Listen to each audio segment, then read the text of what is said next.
For more on Harris's running mate decision, I want to bring in senior White House and political correspondent Ed O'Keefe. He's in St. Paul, Minnesota. Walz has a long political history in Minnesota and Washington. What stands out to you about his stances on key issues, and how do these align with Harris's policies?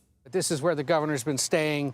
He is now en route to Philadelphia for that rally later today with Vice President Harris. To your point, yes, he did have a pretty strong bipartisan record during his time in Congress, and was known to have sponsored several big pieces of legislation that were introduced by Republicans, and sort of served as someone who was a reliable potential Democratic vote on bipartisan issues, in part because the congressional district he represented, which runs along the southern part of Minnesota and borders Iowa, was for so long a Republican area and became a real swing district in 2006 and beyond, when he was first elected to the House.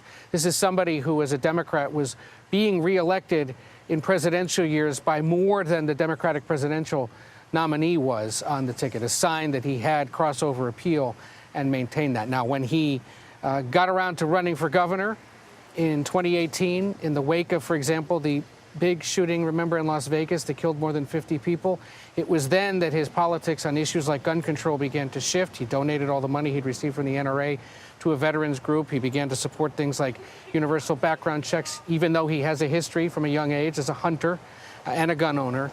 And that sort of signals the kind of shift that he began to make once he began running for governor. And as governor, with a Democratic supermajority now in the legislature, he's been able to pass a series of bills in recent years that are going to draw Republican criticism, codifying protections for abortion, protections for transgender youth, other police reforms passed in the wake of the George Floyd killing here back in 2020 that are going to be at the crux of a lot of the GOP arguments, as you were hearing J.D. Vance talk about just now.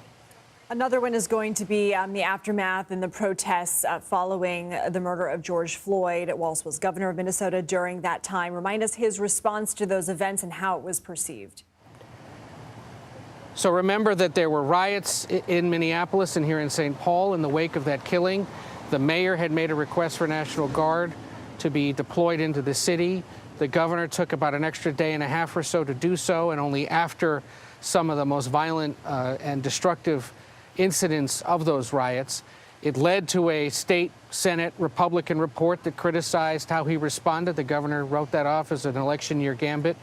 But it is going to be the subject of a lot of the criticism he receives from Republicans, that at a time when Democrats were struggling with how to deal with that issue and how to talk about policing in this country, he maybe wavered and waited too long to respond to that violence. He talked a little bit about the situation in an interview with Gayle King on CBS Mornings shortly after the police officer in that incident, Derek Chauvin, was sentenced. Take a listen. I think they're right, and I think that's the feeling that much more has to be done. And one of the things was we came together in July in the aftermath of that, and in a divided legislature, we found bipartisan. It's not a big lift to say we should ban chokeholds, but there were so many activists saying that's not good enough. You need to make sure that mental health folks are responding to these. You need to make sure that traffic stops are not reasons to arrest folks and lead to these confrontations you see.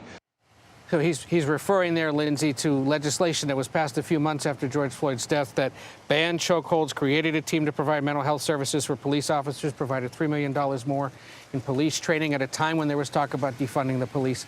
All of it will be up for scrutiny in the coming days, weeks, and months as the campaign rolls along. Ed O'Keefe, thank you.